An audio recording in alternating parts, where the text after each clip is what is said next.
கும்பகோணத்தில் சேவை மையம் நடத்தி சரித்திர பதிவேடு குற்றவாளிக்கு போலி ஆதார் தயாரித்து கொடுத்த நபரை போலீசார் கைது செய்துள்ளனர். போலி ஆதார் அட்டை தயாரித்த அப்துல் காதர் என்ற நபரை போலீசார் கைது செய்து கும்பகோணம் நீதிமன்ற நீதிபதி குடியிருப்பில் ஆஜர்படுத்தி சிறையில் அடைத்தனர்.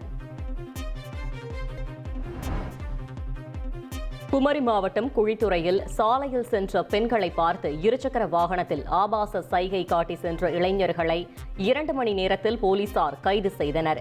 அந்த இளைஞர்களை சமூக ஆர்வலர் ஒருவர் வீடியோ எடுத்து சமூக வலைதளத்தில் பதிவிட்டதை அடுத்து அவர்களை போலீசார் கண்டுபிடித்து கைது செய்து அவர்கள் மன்னிப்பு கேட்கும் வீடியோவை வெளியிட்டனர்.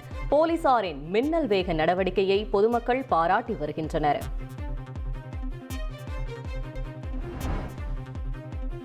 ஈரோடு மாவட்டம் பர்கூரில் வனப்பகுதியை விட்டு வெளியேறிய காட்டு யானை முதியவரை தாக்கியுள்ளது. இதில் கால் முறிவு ஏற்பட்ட முதியவரை மீட்டு உறவினர்கள் மருத்துவமனையில் அனுமதித்துள்ளனர். மேலும் இதுபோன்று இரவு நேரங்களில் உணவு தேடி வரும் காட்டு யானைகளை விரட்ட நடவடிக்கை எடுக்க வேண்டும் என கிராம மக்கள் கோரிக்கை விடுத்துள்ளனர்.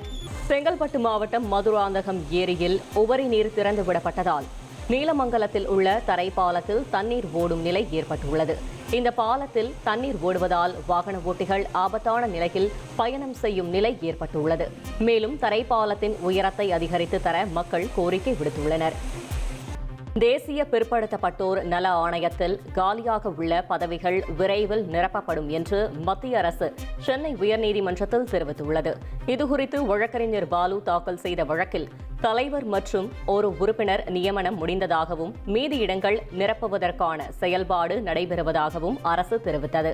இதனை பதிவு செய்த நீதிபதிகள் எஞ்சிய பதவிகளை 6 மாதத்தில் நிரப்பாவிட்டால் வழக்கு மீண்டும் விசாரணைக்கு எடுத்துக் கொள்ளப்படும் என உத்தரவிட்டனர்.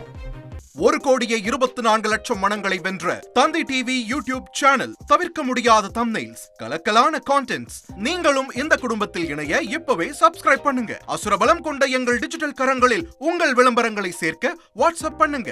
8939888378. Email advttanditv@dttv.in.